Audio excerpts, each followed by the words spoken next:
Application डालना आधा काम है, आधा काम उसके बाद शुरू होता है। मैं खुद इंटरव्यू लेता हूँ, मैंने आज तक किसी से नहीं पूछा कि तुमने कौन सा कोर्स लिया है, क्योंकि असली फर्क इन 5 हैबिट्स को जानने से नहीं पड़ेगा, फर्क पड़ेगा आज से ही इनको छोड़ने से। 50,000 रुपए एक जॉब गारंटी कोर्स पे, और जॉब आज भी नहीं है। और सच बताऊं, ये तुम्हारी गलती नहीं है, ये एक हैबिट है, और ऐसी 5 और हैबिट हैं जिसके बारे में हम आज बात करेंगे। मैं 12 साल से डेटा फील्ड में हूँ, 4 जॉब स्विच किए हैं, और इस बीच मैंने हजारों लोग देखे हैं जो मेहनत तो कर रहे हैं, बस गलत चीजों पर। ये 5 हैबिट देखने में हार्डवर्क लगती हैं, पर तुम्हारा कैरियर एक ही जगह रोक देती हैं। अगर आज नहीं छोड़ी तो अगला पूरा साल वैसे ही वेस्ट जाएगा। नंबर 5 से शुरू करूंगा, और नंबर 1 सबसे महंगा है। वो पॉइंट वही है जो तुम्हारे पैसे सीधे जलाता है। बस एंड तक रुकना, क्योंकि नंबर 1 तुम अभी कर रहे हो। चलो शुरू करते हैं। हैबिट नंबर 5, सिर्फ डेटा एनालिस्ट टाइटल सर्च करना। तुम लिंक्डइन खोलते हो, सर्च बार में डेटा एनालिस्ट लिखते हो, और बस वही जॉब्स देखते हो।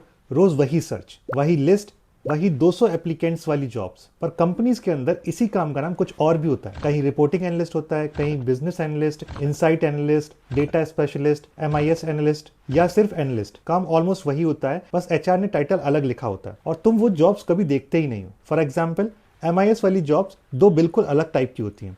एक वो जिसमें सिर्फ एक्सेल है, पिवोट, वीलुकअप, मैक्रोस, टेम्पलेट भरना, और दूसरी वो जिसमें पावर BI है, डेक्स है, डेटा मॉडल्स है, डैशबोर्ड है, डैशबोर्ड ओनरशिप है। नाम दोनों का सेम है, पर काम और पैसा दोनों अलग है। लोग पहली वाली देखकर पूरी कैटेगरी छोड़ देते हैं, और दूसरी वाली उन्हें कभी दिखती ही नहीं है। तो अब तुम्हें क्या करना है, टाइटल से सर्च करना बंद करो, स्किल से सर्च करो। सर्च बार में पावर BI लिखो या डैशबोर्ड, या दोनों। जितने भी टाइटल्स आएंगे उन सब की लिस्ट बना लो। फिर हर JD खोलो और देखो कि पावर BI और डैशबोर्ड अंदर लिखा है या नहीं, SQL लिखा है या नहीं। जिसमें ये सब लिखा हो वो तुम्हारी जॉब है, टाइटल चाहे कुछ भी हो। हैबिट नंबर 4, पावर BI में सिर्फ डैशबोर्ड बनाकर खुश हो जाना। तुम पावर BI खोलते हो, चार्ट डालते हो, कलर सेट करते हो, स्लाइसर लगाते हो, डैशबोर्ड सुंदर दिखता है, स्क्रीनशॉट लेते हो, लिंक्डइन या गिटहब पर डाल देते हो, और तुम्हें लगता है कि पावर BI आ गया। पर ये जो डैशबोर्ड है, ये तो सिर्फ ऊपर की स्क्रीन है। असली काम इसके पीछे होता है। पावर BI में मॉडल व्यू होता है, टेबल्स होती हैं, उनके बीच रिलेशनशिप बनता है, स्टार स्कीमा का एक कॉन्सेप्ट होता है, मेजर्स लिखे जाते हैं डेक्स में, डेटा रेफरेंस सेट होता है कि डेटा कब अपडेट होगा, रो लेवल सिक्योरिटी से डिसाइड होता है कि कौन सा यूजर कौन सा डेटा देख पाएगा। डैशबोर्ड तो एक लास्ट स्टेप होता है, और इंटरव्यू में सवाल चार्ट के बारे में नहीं आता है। उसमें पूछते हैं कि रिलेशनशिप 1 to many रखा था या मैनी टू मैनी, और क्यों रखा था, या फिर पूछते हैं कि कैलकुलेटेड कॉलम क्यों बनाया या मेजर क्यों बनाया, या फिर पूछते हैं कि डेटा रेफरेंस कैसे हो रहा था। और अगर तुमने सिर्फ चार्ट बनाया है तो तुम वहीं अटक जाओगे, और तुम्हें रिजेक्ट का रीजन कभी भी पता नहीं चलेगा। तो अब तुम्हें क्या करना है, अगली बार डैशबोर्ड बनाने से पहले मॉडल व्यू पे जाओ, 2-3 टेबल्स लो, चार्ट्स बाद में बनाना, और अपने आप से एक सवाल पूछो, ये नंबर आ कहां से रहा है। जिस दिन इस सवाल का जवाब आ जाएगा, उस दिन तुम डैशबोर्ड बनाने वाले से पावर BI डेवलपर बन जाओगे। ये पूरी आर्किटेक्चर कैसे काम करती है वो अलग वीडियो में डिटेल में दिखाऊंगा। अभी चलते हैं नेक्स्ट हैबिट पे। हैबिट नंबर 3, अप्लाई करके भूल जाना। तुम लिंक्डइन खोलते हो, जॉब दिखती है, इजी अप्लाई दबा देते हो, अगली जॉब इजी अप्लाई, अगली जॉब इजी अप्लाई।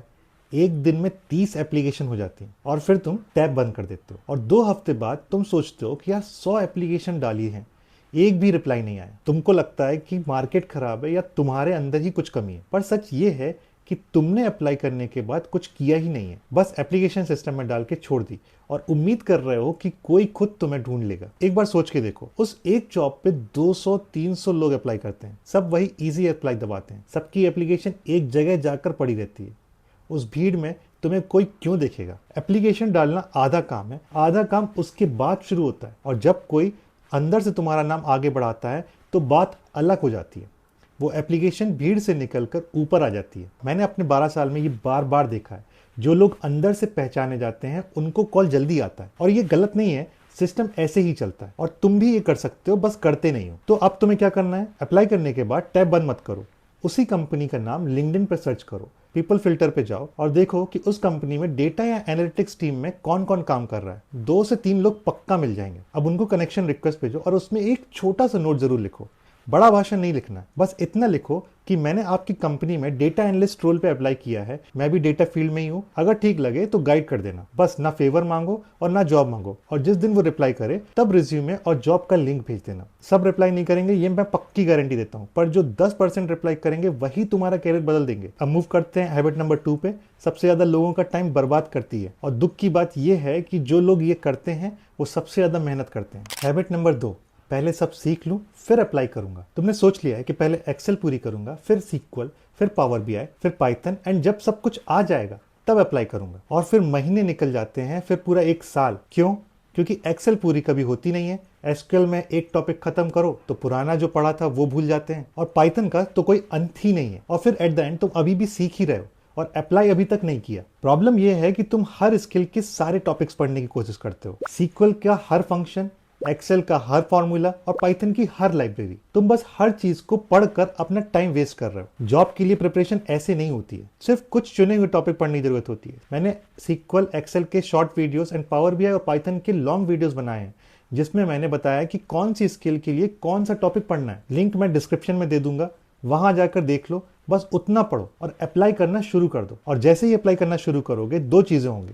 पहली, इंटरव्यू की प्रैक्टिस मिलेगी, और उस प्रोसेस में क्या होगा कि पहला इंटरव्यू खराब जाएगा, दूसरा थोड़ा बेटर होगा, और तीसरे तक तुम आराम से बात करने लगोगे। और दूसरी, असली इंटरव्यू क्वेश्चंस मिलेंगे, वो सवाल जो एक्चुअली इंटरव्यूज में पूछे जाते हैं, ना कि वो जो इंटरनेट की लिस्ट में भरे पड़े हैं। वो टॉपिक पढ़ो, इंटरव्यू क्वेश्चंस पढ़ो, एंड देन अप्लाई करना स्टार्ट करो। एक लाइन याद रखना, रेडी होने के बाद अप्लाई नहीं करते हैं, अप्लाई करने से रेडी होते हैं। अब हम मूव करेंगे हैबिट नंबर 1 पर, वो मैंने जो शुरू में बोला था, वो जो तुम्हारे पैसे सीधे जलाता है। हैबिट नंबर 1, शॉर्टकट ढूंढने की आदत। और ये सबसे महंगी है। रोज सर्च करते हो कि जल्दी डेटा एनालिस्ट कैसे बने, कौन सा कोर्स बेस्ट है, कहाँ गारंटी मिलती है, और जब ये आदत अपने पीक पे पहुंचती है तब बंदा 50,000 दे देता है। तुमको मल्टीपल एड्स आते होंगे, जॉब गारंटी के, जॉब ना मिले तो पैसा वापस, प्लेसमेंट असिस्टेंस, और फीस 50,000, 1,00,000, 70,000, कुछ जगह उससे भी ज्यादा। एंड देन तुम सोचते हो कि चलो लोन लेकर कर लेता हूं,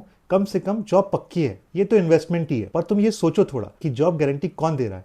वो इंस्टीट्यूट। और जॉब कौन देता है? कंपनी। तो जो बंदा जॉब दे ही नहीं सकता वो तुम्हें जॉब की गारंटी कैसे दे रहा है? वो बस एक कागज दे रहा है जिसमें लिखा है गारंटी, और असली खेल फाइन प्रिंट में होता है। कंडीशंस में लिखा होता है कि सारे असाइनमेंट्स टाइम पे करो, अटेंडेंस इतनी रखो, जितने इंटरव्यू भेजे जाएं सब में बैठो, एक भी कंडीशन मिस की गारंटी खत्म, रिफंड भी खत्म। और अगर सब पूरा कर भी लो तो भी कहीं नहीं लिखा होता कि जॉब कौन से शहर में, कौन से रोल की मिलेगी और कितनी सैलरी की मिलेगी। एक इंटरव्यू भेज दिया, तुमने ज्वाइन नहीं किया, उनका काम हो गया, और जो सर्टिफिकेट मिलता है उसकी कोई वैल्यू होती ही नहीं है।